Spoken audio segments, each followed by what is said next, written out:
Tonight, I'm just going to speak concerning God balancing the scales. I want you to think of the scale, the old balancing scale, where if something is put on the left side, something has to be alternatively put on the right to balance the scales. God is a God of justice. In other words, He doesn't use false measures and weights. So if He puts something on the one side, the other thing He puts on the other side, He has to make sure that it's a fair and a balanced scale. So many people have heard, I think you've heard a lot of times, that we're in a season of judgment. We're in a season of judgment, and this has been seen through how God has decided to humble people. It could be people in the church, people in the world, the political arena. If you really look, you will see the hand of God in what He has been doing and He's continuing to do even in this season. It's still the same season where God is humbling and restoring order in the church, in the home, in the community, even in the business and political arenas. God is coming through and humbling people. And you might have gone through this process yourself, and you don't have words or language to understand what has been going on in your life. And I'm coming in here to tell you that God has put you on a good trajectory. God has been setting you up to purge you, to prune you, and to prepare you for His blessing. He's purging you and pruning you to prepare you to receive in a just way. He has to act justly. So He cannot put His blessing over sin. He cannot put His blessing on top of sin. He has to purge you and cleanse you and take you through a process where He refines you. He's a refiner. I love Joel because when I was reading the book of Joel, I prayed to God and I said, God, give me scripture basis for the word that you've given me. What I had actually done was I had done a video almost exactly like this that I've kept for a month now, and I didn't release it. And I had many reasons why I didn't release that video until I understood that I had to reshoot the video, which is why I'm doing what I'm doing now in obedience to the Lord. So this message is for you. It's essentially your message to understand that you have walked into your season of blessing. And it's hard to understand that you're walking into your season of blessing if you have gone through the purging, because your mind is hardwired to think that you are under the heavy hand of God and under the chastisement of God. And sometimes the enemy comes in also to deceive you and lie to you that it's Him who is in control. God is sovereign. He is in control of everything overall that is happening in your life. And what He intended, or what His intention is for you to yield to Him, to submit to Him, to repent to Him.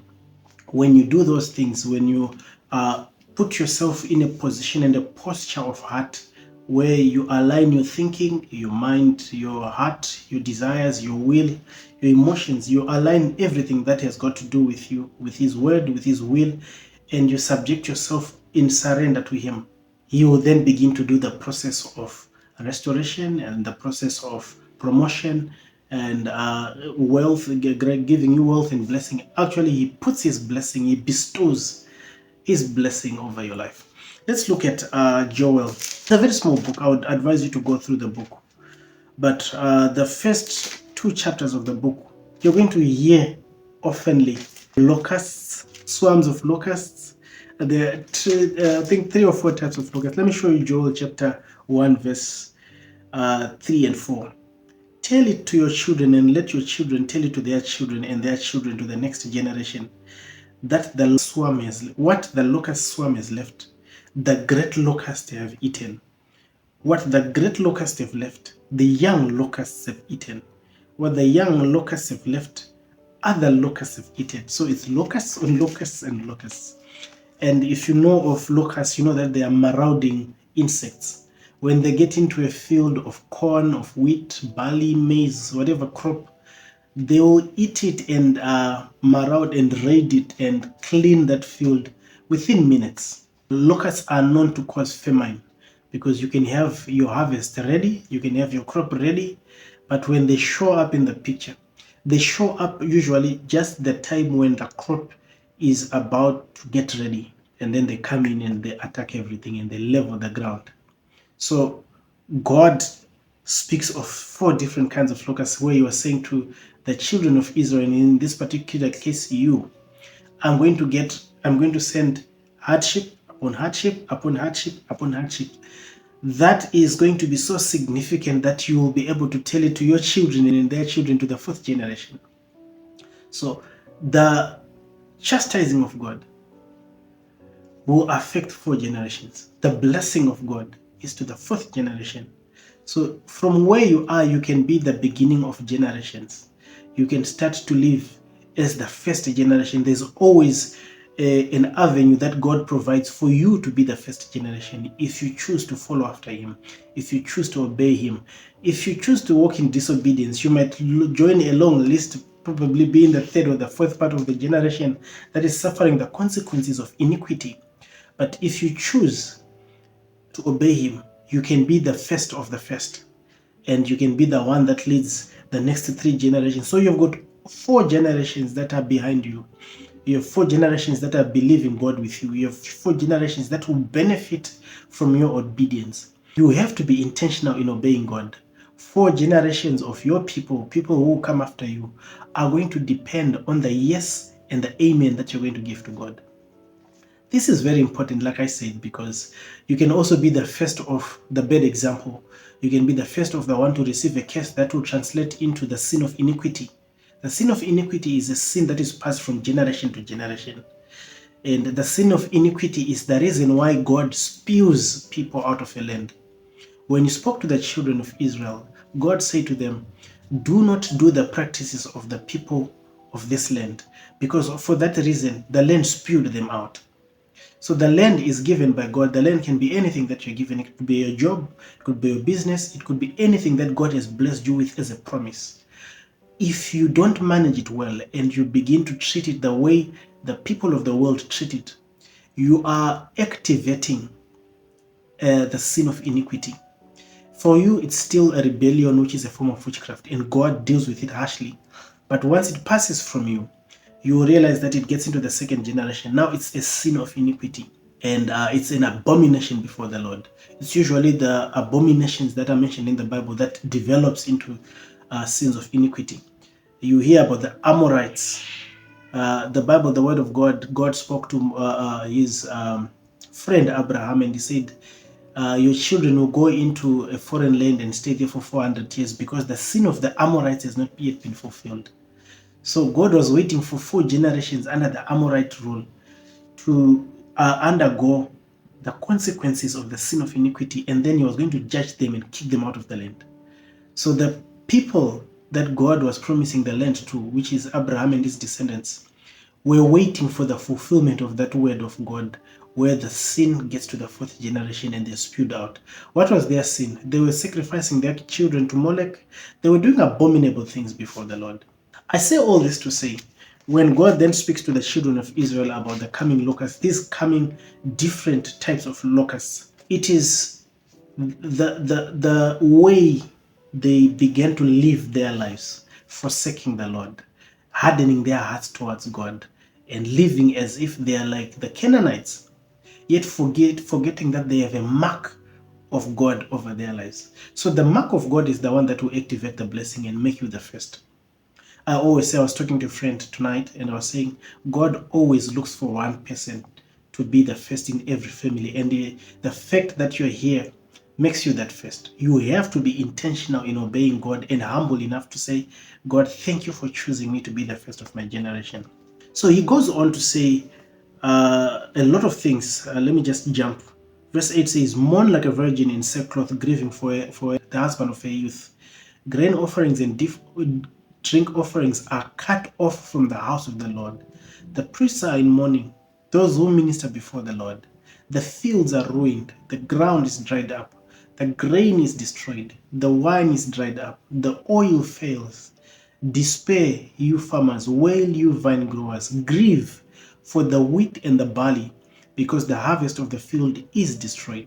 The vine is dried up, and the fig tree is withered, the pomegranate, the palm, and the apple tree.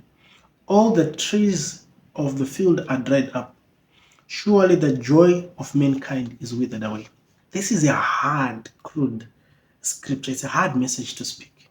But you may have gone through this kind of hardship, or you may be going through and experiencing hardship where you begin to question yourself.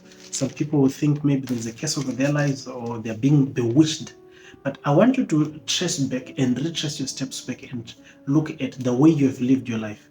Have you been submitting yourself to God? Have you been under subjection of His word? Have you been obeying His commands? Have you been doing the things that God has called you to do?